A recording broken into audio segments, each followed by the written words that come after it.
Good afternoon. I'm Parvati Dev, and I'm here today to talk about communication in healthcare and how important it is that it be done right. And I've called this talk, I Can't Say That, because so often communication failures happen because people are scared to speak up. I'm going to talk about some of the work that has been developed by other people, such as the AHRQ agency, Agency for Health Research and Quality, and other patient safety sites. So there will be some videos that are from AHRQ in this talk. I'm going to show how we use our capability called CliniSpace, which is a virtual environment, to implement teaching of communication within a virtual environment before people go out and actually work with real people. I just wanted to point out this image. CliniSpace has won awards both for its technology and for its artificial intelligence software, and most recently for its iPad development. So the focus today is going to be errors that happen because of what I did not say, or maybe because of what I did say, but maybe you didn't hear it. Before I go ahead, I'm going to pause and show you a little demo of our virtual environment, CliniSpace, in which we implement some of these exercises. Pause. So now let me bring up CliniSpace, and what I really want to do is I want to bring up 2 instances of it because I want multiple people. Otherwise, normally I'd have Leroy here with his own computer. It's the beep out of the world. The world is beeping. You know, maybe I'll turn the sound down in the world because there's birds and beeps and coughing. Oh, it's in CliniSpace? In CliniSpace. Oh, because it's a hospital. Yes. I mean, the birds are a little surprising, but the program is put in birds. Or just make a comment saying the beep you hear is part of CliniSpace. Okay, I will do that. Okay, let me see if I can start a second person in here. What I do is I start 2 browsers, and then I so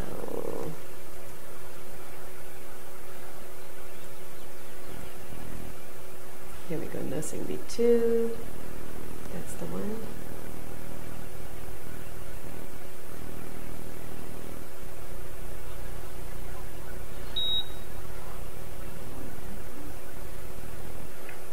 So I'm going to, so the question is, should I make it a man or a woman?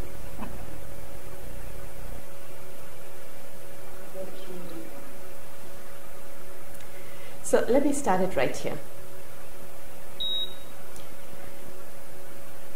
As you can see on the screen, we have the login space for, let me just do this again because it's going to take a while to load the world, and we don't want to stand here and just watch the whole loading.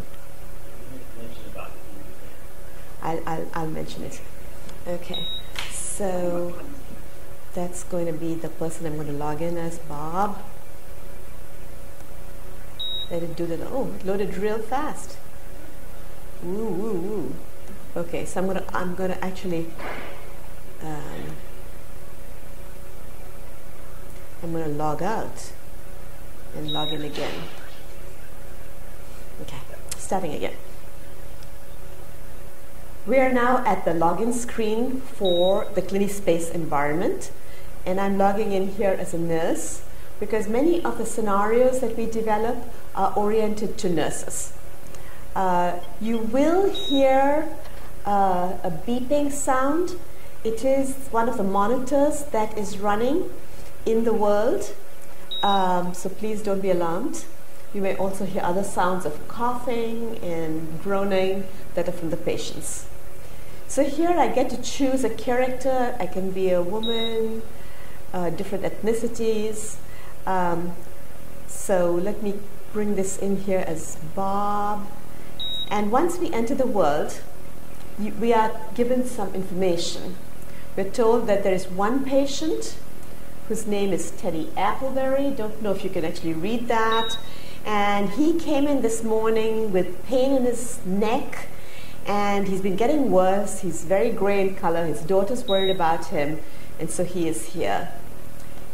And in the other room, we have a kid, 8-year-old, with difficulty in breathing, and he actually is a child with asthma. So here we are in the world, and that's me acting as Bob. I use the arrow keys to turn, and there's a nurse at the desk here. If I go up to her, she says that I need to work with the patients in the other room. So I turn around and I see, oh, I have a colleague here, another nurse. And so she and I are going to probably work together. Hi, P-Dev. Just to let you know, I'm actually running the world in 2 different worlds. So this is my view, and this is her view. So now I can move her around. And she obviously doesn't want to talk with me. And she just turns around and goes off to the other room. Probably worried about her patient there. So let me return to my own character. So here I am, and I am going to turn and go into room 1 and work with Mr. Appleberry. I'm going to hide my name because you know I'm Bob here. So, hi, Mr. Appleberry, how are you? And he just coughs. He looks rather lethargic, he's pale, he's short of breath. Maybe I need to go over to the computer and check on him.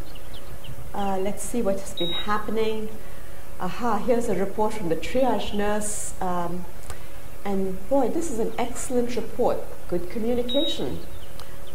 He's arrived with his daughter from the ER. He's feeling very low. He has a painful neck. He's very weak. He's had this happen before, but this is the worst it's ever been.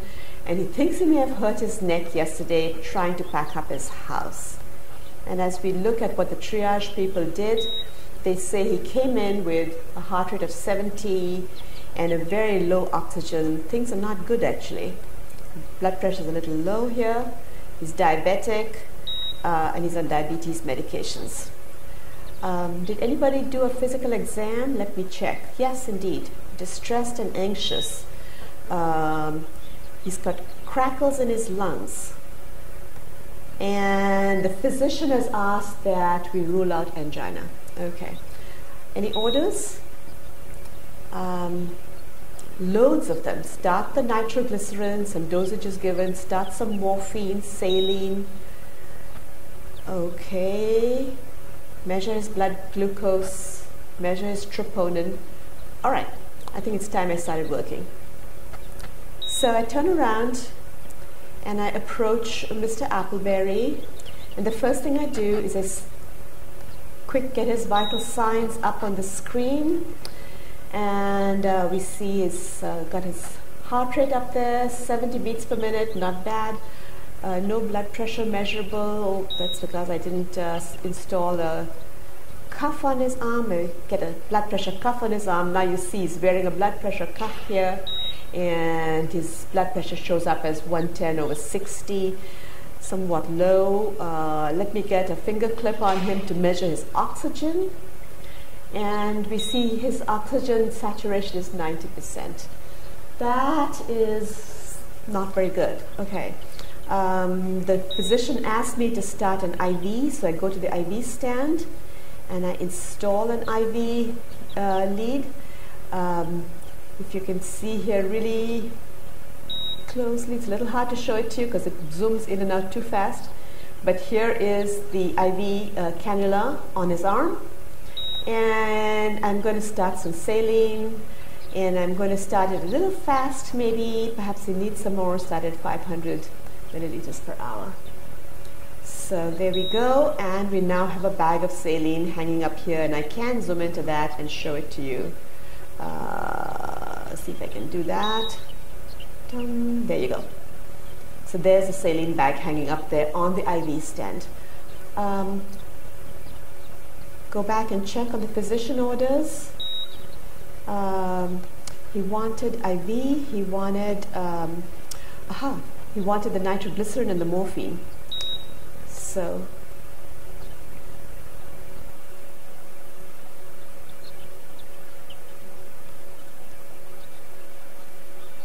what do I do with this? Click snooze. I guess I take snooze. Okay. All right.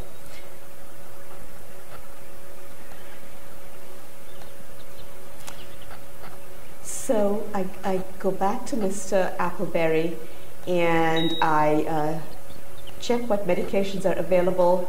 I have vasodilators, nitroglycerin, so I'm going to apply that, and it says that I applied the nitroglycerin, and I'm going to also give him the morphine, which was asked for, analgesic, morphine, and I'm giving him morphine 2 milligrams IV.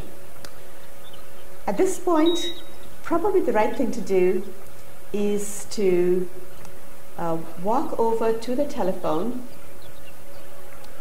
and do a quick read on this, on the vital signs, no major change yet, and call the physician. So I select the phone and click on it, and I have options to call different people, the charge nurse, the physician, the pharmacist. I give the physician a call, and the phone is ringing. Bob from room 1 is calling the physician.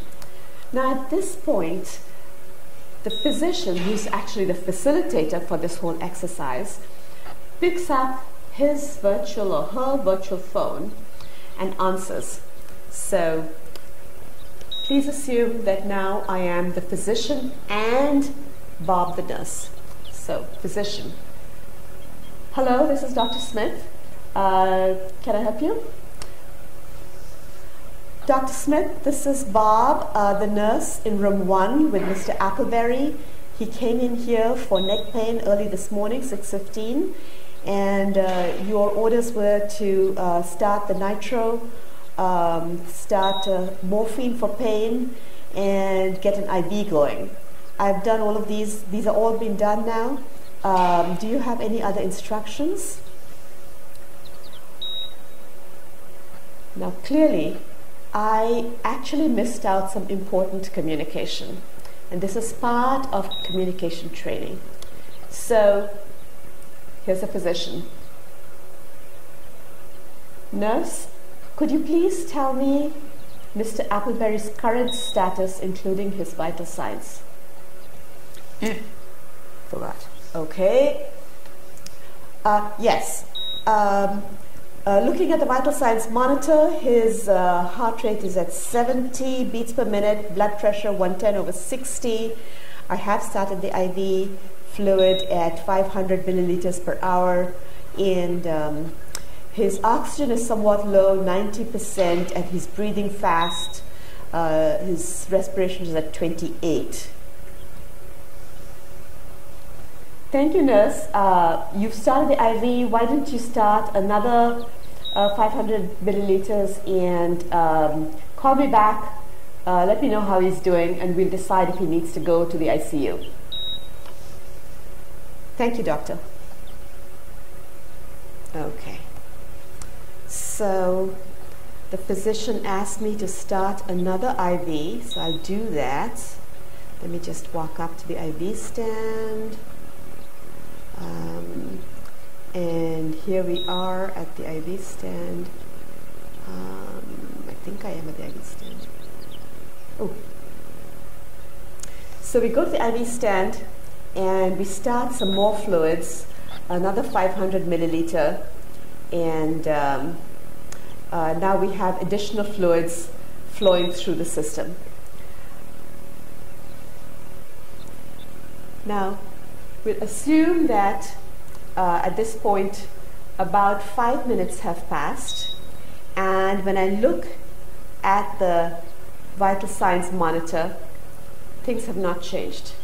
Now, I should tell you that behind the scenes, the physician facilitator has the option to decide to make the patient better because I've started the IV fluids, or to leave things as they are and let things basically get worse. So let's say that the facilitator has not changed anything, and I look at the situation and I see that things are not getting better, his blood pressure is not improving, he's still breathing hard. I need to let the physician know. I go back to the phone and make the call again.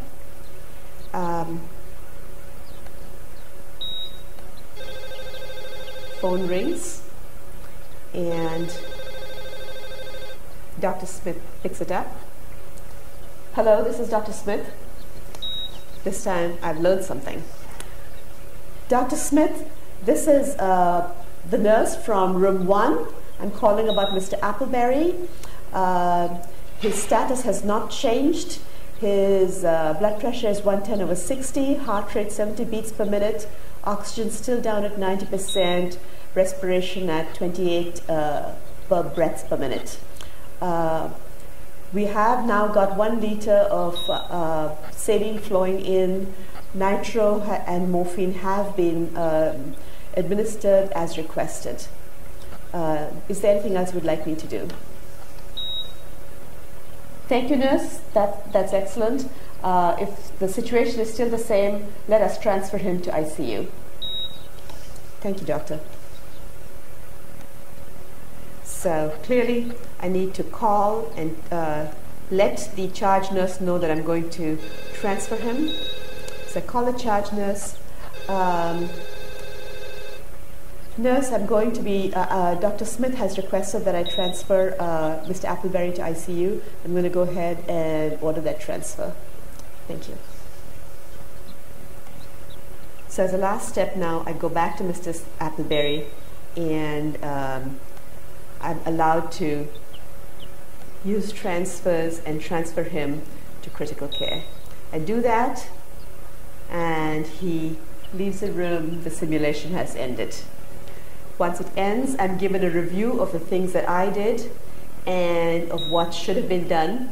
And these can be matter for discussion, debrief, and for my learning. So at this point, I will stop the demo and go back to our talk.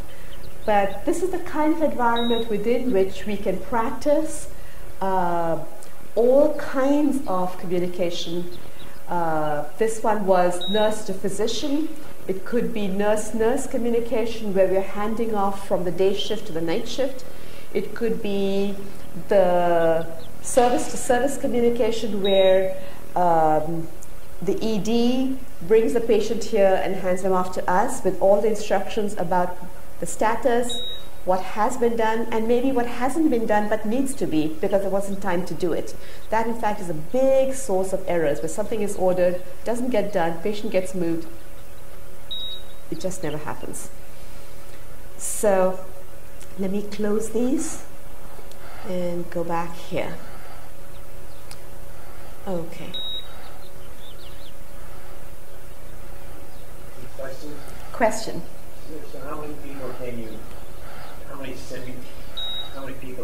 put into a situation? Right. So how many people can we have in the room? Yeah. Yeah. Well, the simulation will allow up to 10 people. So you could have nurses, physicians, in 2 different rooms, scattered around like smaller groups. And some of them could be invisible people. So if you have an invisible person, that person can be the voice of the patient. So then you can actually have a dialogue with the patient. And we often do that. Yes? Can you have a family member? Yes, we have family members. Patients with Exactly. doctors. Yeah. So we can have a family member who says, my father's really feeling worse. What are you going to do? And then there's a new communication situation there between the family member and you. Yes, definitely. There's the same patient, the same room can be the setting for a number of communication scenarios. So, okay. So what I'm going to show you is a video that was recorded by the AHRQ, the Agency for Health Research and Quality, that shows you in how many ways errors can happen. And they do it so well, it's better I show that to you than that I try to enact it. Pause. So now I'm going to bring up that video and try to run it. So firstly, I have to figure out how to make it full screen. Controls.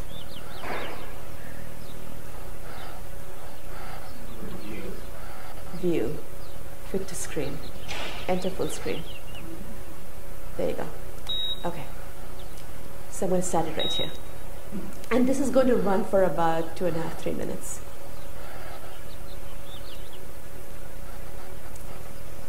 This is a video of an 82-year-old lady who, lovely woman, came into the hospital 2 days ago. You were going to tell me about the count you met on your cruise. Mike, cruise? Oh dear, I need to get my cat Hobbs to the vet. Is there something wrong with your cat?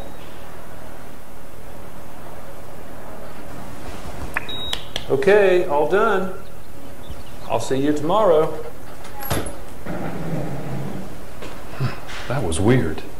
Maybe I should say something.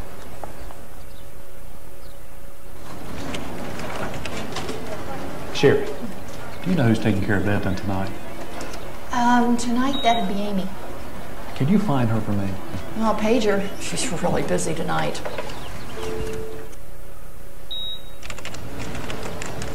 Hey, Sherry. Sorry, you said that Greg was trying to reach me? Yeah. He was just over there by the whiteboard, but I'm not sure where he is now. Did he say what he wanted? No. Huh. Well, tell him I tried to find him. He's probably just looking for a donation for Josie's retirement gift.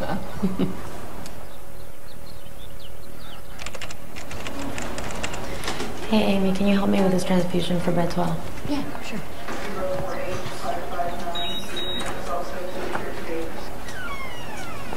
Hey, Sherry, where's... Oh, man. Gotta do a stat lab on 6.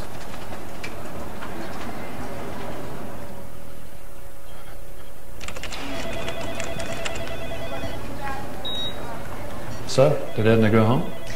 Nah, she coded. It's They took her to ICU. Well, she was acting a bit off the other night. She's a nice lady. I sure hope she pulls through.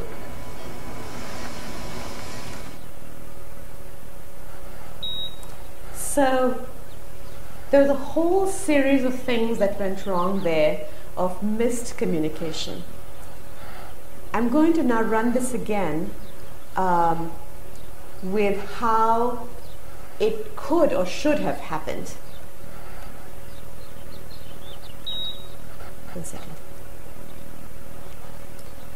I should stop here really.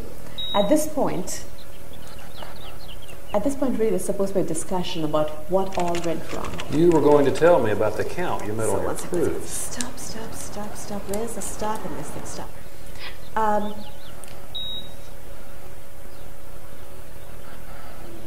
Do you want me to? Huh? You could use the conversation or you just point it out. Say it again? Well, we can ask some questions. We can suggest some. Yeah, let's have a little discussion, okay? Yeah.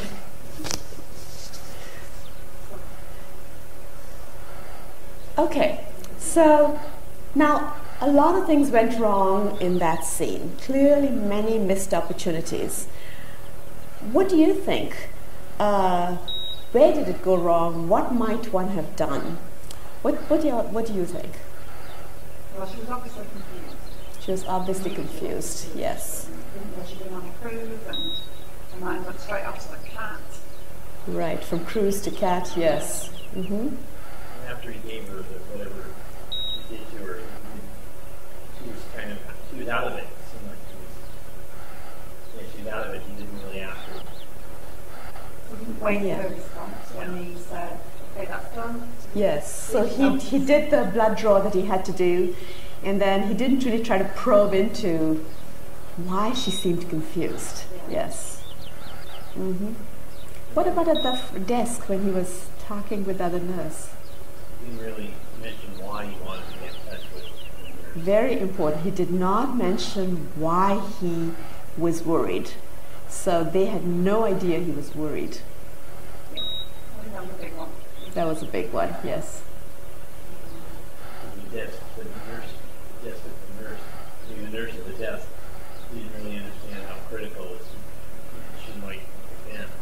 Yeah, that's right. The nurse at the desk did not know that he had observed some strange behavior. He didn't say that. He just said, who's going to be next? Yes.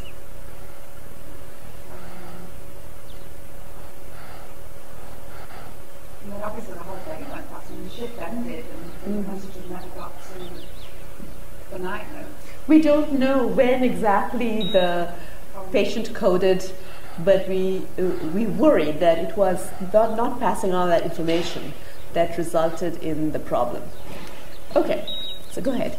The desk nurse, she got up to help the other nurse, didn't leave any kind of note as to where she was. That's true. That's true. When the desk nurse left her area, there was no way of communicating with her at all, saying where she was or anything. Yes. So shall we look at this reenacted with better communication? Okay, let's do that. So here we are, and I will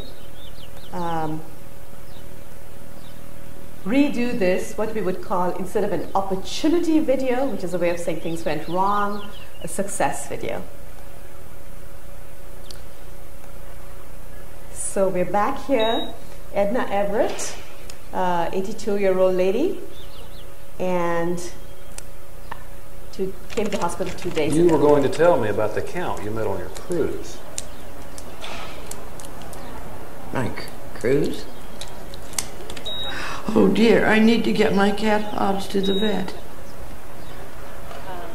Is there something wrong with your cat?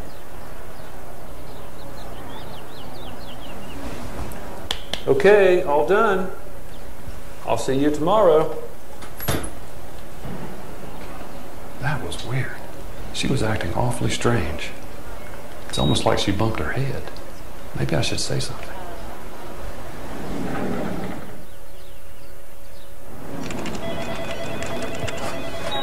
Sherry, do you know who's taking care of Edna tonight?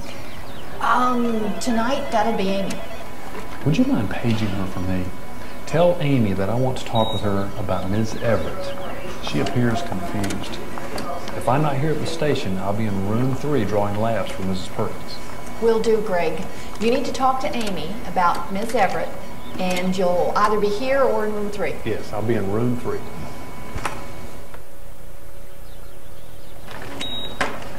Oh, hey, Greg, you wanted to talk to me about Miss Everett. Yeah, I wanted to let you know that Ms. Everett is acting weird. I've been drawing her blood the past couple of days, and she's always seemed normal. Last night we talked about her cruise, and tonight she doesn't seem to remember it at all. I think you should check on her. Well, you know, I just checked her vitals about an hour ago. She was napping, but she seemed fine to me. Do you think maybe you got her just as she was waking up? No, Amy, Mrs. Everett always recognizes me, and even jokes about my being Dracula. I asked her about her cruise, and she started talking about her cat and the vet. She wasn't sleepy, but she looked very confused. I'm not a nurse or a doctor, but I really think something might be wrong. She's acting as if she's bumped her head or something. I'd really feel better about it if you'd go see her. Yeah. Well, from what you're telling me, it sounds like I really should check on her. Thanks, Greg. Hi, Miss Everett. I'm back again. I was in just about an hour ago checking your blood pressure. Greg's a little worried about you. He asked me to come check on you, so I'm just going to listen to your lungs and ask you some questions, okay? First, I'm going to give you a little oxygen.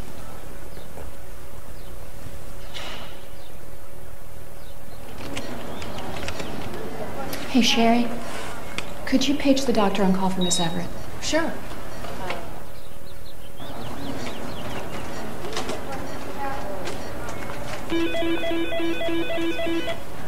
2 West, this is Sherry. I have Dr. Feldman for you. Hi, Dr. Feldman? Yes, this is Amy from 2 West. I've been taking care of Miss Everett. Well, she's an 82-year-old woman. She was admitted 3 days ago with DVT. She's on heparin, telemetry, and oxygen. She's been alert and pleasant with no problems other than urinary retention. And she has a Foley in place. But tonight she appeared confused. She's awake and oriented to person, but she thinks that she's at her aunt's house and that Ronald Reagan is president. Yeah.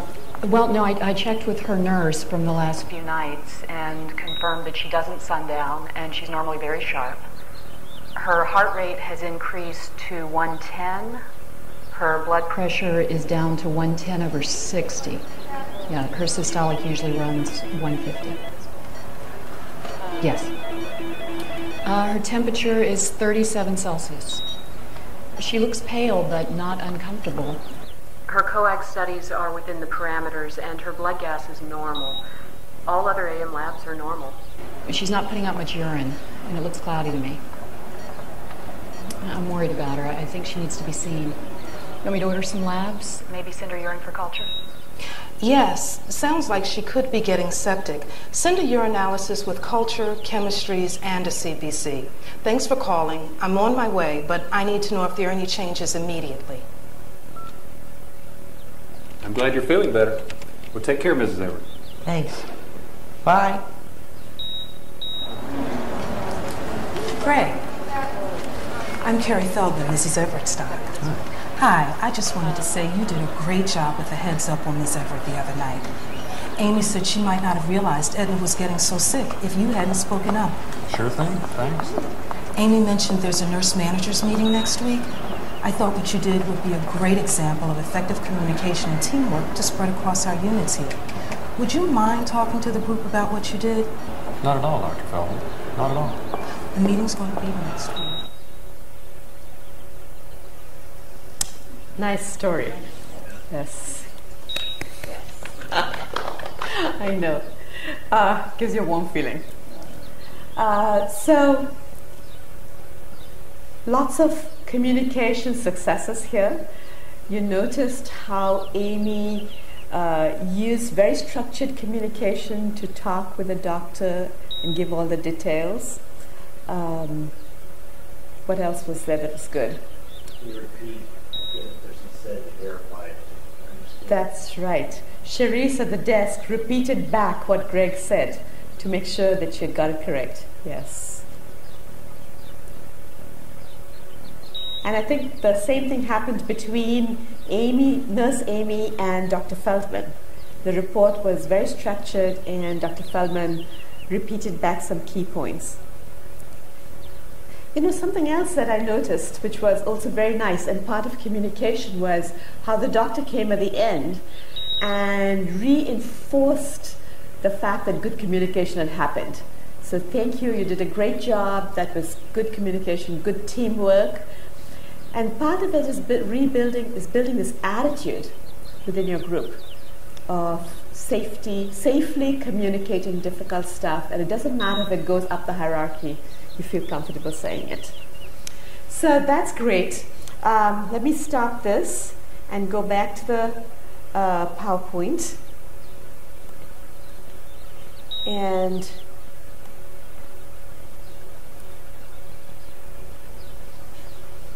all right, let's just look at some of the background data and see how serious this problem is. So the Joint Commission which oversees all the hospitals, and does get reports of all of the, does get voluntary reports of the errors that occur. So this is a summary of what are called sentinel events and their root causes. So a sentinel event is something that causes unwarranted injury or death of a patient, something that should never have happened. And for example, wrong site surgery, maternal bleeding, objects left inside during surgery, and then they try to figure out why this happened. What does the hospital think about why it happened? And when they collected all of that information, the largest root cause, 70%, over 70%, was failure of communication. That's really shocking. It's not something we expect. Then we see that training and orientation, people were not probably trained in how to do things according to a certain process or how to communicate. Patient assessment, not being able to correctly assess the situation. These are all important, and you can go down the categories. And actually, in a more recent similar analysis, it was found that even above communication was the atmosphere and organization within the hospital. So you can see this here. From the background image is of the earlier study, the foreground is the current data, and the largest errors are human factors and leadership and communication. And human factors are about things like maybe the labels are hard to read, maybe two machines are very similar and you make a mistake. Interesting how leadership plays such a big role. It is all about the attitude inside your unit. You as a leader get to say that it's okay to speak up, or thou shalt not question my decree. That completely affects how the next thing happens, which is communication. So why do we want to focus on communication? Definitely the majority of events involve communication.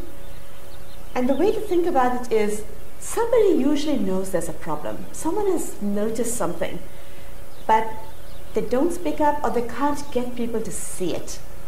And that's the real failure of communication. And in many situations, as you all know, the environment itself is just way too complex. So no one person can be expected actually to pick up on everything. So therefore the teamwork in communicating becomes important. Now going forward, I want to talk a little bit about structured communication, because this helps you in how you do your communication. It should be brief. Now why do I say that? If you've not been trained in structured communication, you tend to draw things out and ramble. And your main point may be buried and nobody hears it, right? That was one of the things. You know what the problem is, but nobody hears you. So you need to learn how to be brief, almost to a point of bullet points, where main points come out. And then secondly, something that has been developed is keywords that have a lot of specific meaning. If I, a junior person, say I have a concern, concern is a loaded keyword that means I know you're senior to me, but I really want you to listen to this. Actually, units and hospitals can develop their own sort of individual keywords sometimes. One that I heard about was, you're supposed to wash your hands before you touch a patient, and one of the best ways of making that happen is peer-to-peer observation. So if your peer notices that you haven't, they might say, Hannah was here today, and Hannah is a keyword. You forgot to wash your hands. So sometimes when kind of informal ones like that, it's very good to have well understood structured communication. And of course, for that to work, for you to be able to speak up, you have to have the leadership that creates a respectful atmosphere. There are a number of types of communication that one can look at. One is exchanging information. That's, if you remember from the video, Greg passed on the information about the patient Emma. Sometimes information is a consult. It's just trying to get information from somebody else. Sometimes communication can be about conflict and how to resolve it. This can happen particularly between up and down a hierarchy, where conflict can happen, and knowing how to stop that or prevent escalation is part of learning how to communicate. And of course, this applies outside hospitals also, just as well. All of this. So just in exchanging information, call out. The team is working with the patient. Let's say it's a labor and delivery situation. The obstetrician is very busy with the patient, and you, the nurse, notice that, let's say, on the fetal heart rate monitor, the heart rate is dropping a little. Say it. Just keep on calling out the information. So at certain intervals, just call out the fetal heart rate, and so that everybody in the room knows what it is, and they don't need to look at the monitor to find out. Similarly, other vital information, at repeated intervals, call it out so everyone knows. Check back. The physician says, nurse, could you please start the morphine? Many issues there, right? How much? What route? Right away? So the nurse should say, what dosage and route would you like? The physician specifies 2 milligram IV, and the nurse checks, closes the loop. Right, 2 milligrams morphine sulfate IV, starting it now. And when they're finished, 2 milligrams morphine sulfate IV started, right? They do this nowadays in the airplane cockpit. Closed loop communication is key, and now is beginning to happen in healthcare. Do you have a question? I'll just go on then. S-bar. This is the process of communicating a fairly large volume of information to somebody else who may be on the phone, like the doctor. And so when you do that, you go through S, what the situation is, B, what the background of the situation, A, your assessment of what's wrong, and R, what you think should be done. Doesn't matter how junior you are, what you think should be done. So Greg, if you remember, the phlebotomist, said, what was her name? Emma Crockett? Something like that. I'm worried about Mrs. Crockett. Background for him. I've been drawing blood for the last 2 days from her, and today she seemed confused. Assessment. She seems really confused, as though she hit her head. Recommendation. I really think you ought to check her out. And if you remember, the nurse said, well, maybe she's just sleepy.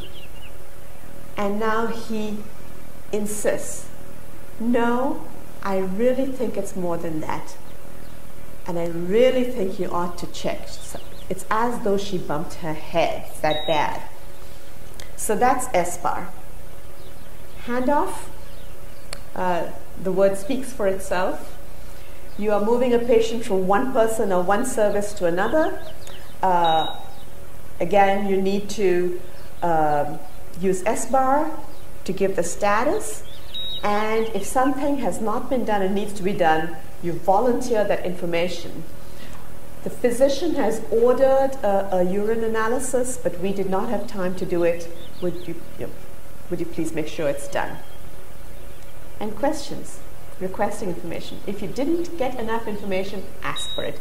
If the person is rushing off without reporting, stop them, get the information. Consulting, this is really a peer-to-peer thing, and it's more about being open with information, passing on information, volunteering, and, as it says, evaluative interchange, giving your opinion on things. That kind of talking can prevent a lot of loss of information.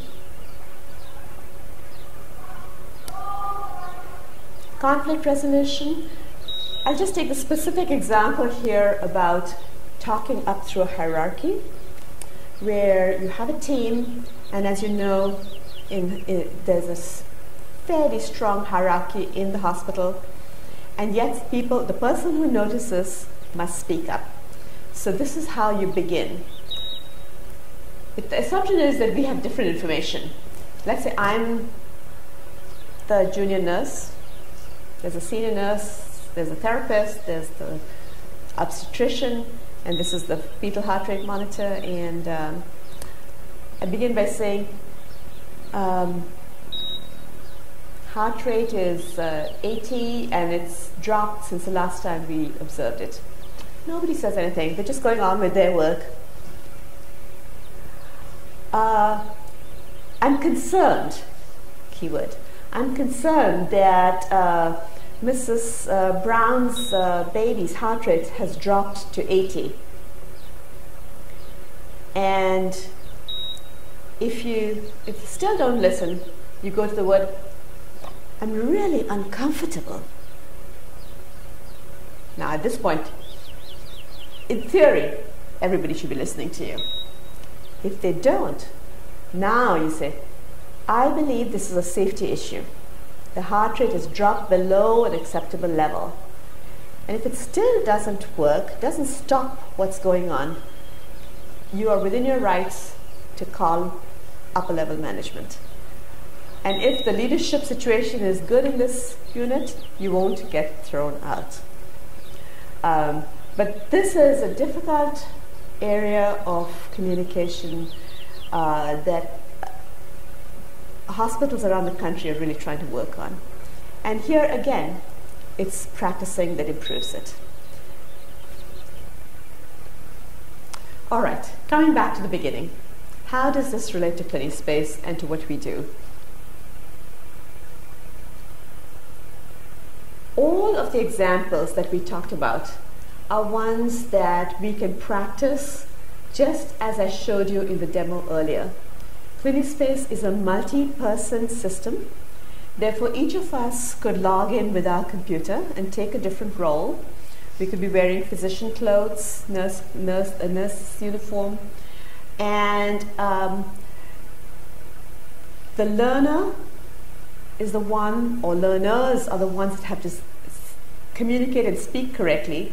And typically, we will make some of the characters supporting role players, so that we can, for example, have another nurse who acts as though she or he is in a hurry and doesn't have time to communicate fully.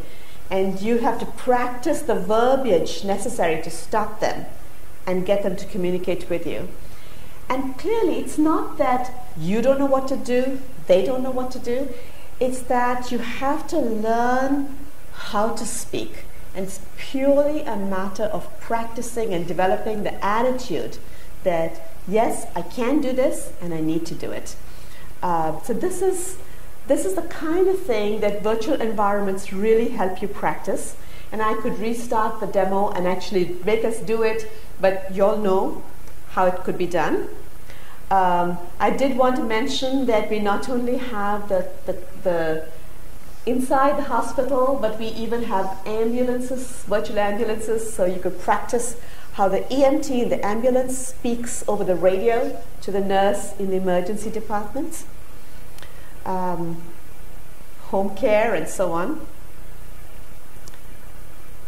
I did want to mention that there are some other really interesting examples of communication that fall outside of this, what we've talked about so far.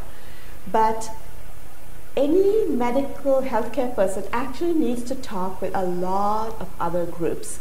And here are a few of the services that one needs to talk with. Human resources, medical records, IT,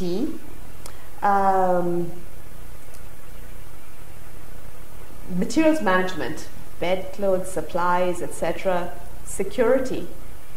Patient is getting violent. Okay? How do you let security know that this isn't just somebody yelling? This is a serious thing. I need help. Environmental services, there's been a spill and it cannot wait. They need to get in here immediately. And it might be a chemical spill or a biohazard spill, and so on. So learning to talk not only with your clinical compatriots but with non-clinical departments is part of what needs to be learned. Communicating with things. I like to talk about this just because, you know, some of the reason we do things wrong is because the world makes us do it wrong in some sense. But here's an example. I really should make this, this should have been a layered display, but let's just say, let's look at the last item. There is a medication error, okay? That's the sentinel event that happened, that somebody collapsed, and the root cause was the medication error. But why did that medication error happen? Well, maybe the nurse was really tired, and there was the number of rooms that the nurse was looking after was too many patients. Extreme. And what's the reason for that? Well, understaffing, right? Okay. So now we're working backwards. Root cause has a root cause has a root cause. So understaffing caused the medication error. Well, there could be other reasons also, and these are things we need to understand. For example, it could be that that particular medication, the information about it was not communicated clearly, either by the physician or maybe the pharmacist, that you really had to watch out for an interaction with something else. But the communication with things that I want to point out, suppose 2 canisters of medication had similar labels. That is the human factors kind of error that is actually pretty common. So it could be that the medications looked similar. It could be that the patient, that the label, the patient's name is wrong. So you picked up the wrong bottle, something that was for another patient. So your interaction with the things in your world also need to be thought about. It's not only your interaction, communication with people. And to the extent that the world makes it hard for you, it is difficult. But this is something also that we teach. Particularly, I observed personally, I was at I was with a friend in the cancer center where she was getting infusion. And I noticed that first of all, they identify the patient 2 different ways, barcode on the wrist, as well as they ask the patient's name. When they're giving one of those infusion drugs, which are powerful poisons actually, one nurse calls out from the medical record what drug has to be given. One nurse reads the drug name from the bag that's going to get attached to the IV pump. So a lot of different sort of cross-checks are being put in place to prevent the failure of communication with things. More can be done, but that is what's happening.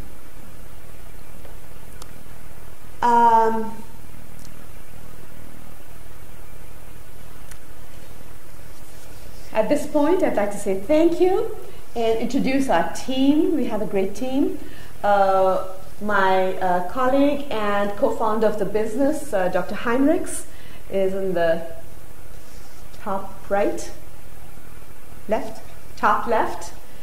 And at the bottom right is our Director of Innovation, Sid Banerjee. He is actually in India. So we have a global company, and the entire team is lined up here.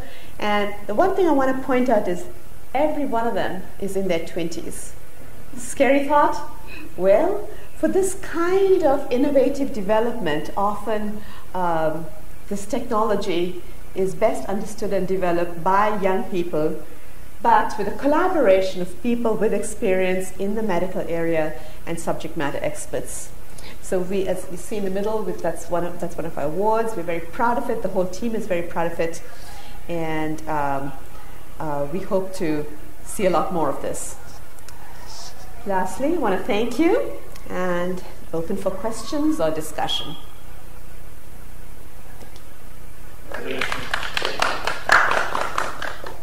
Thank you.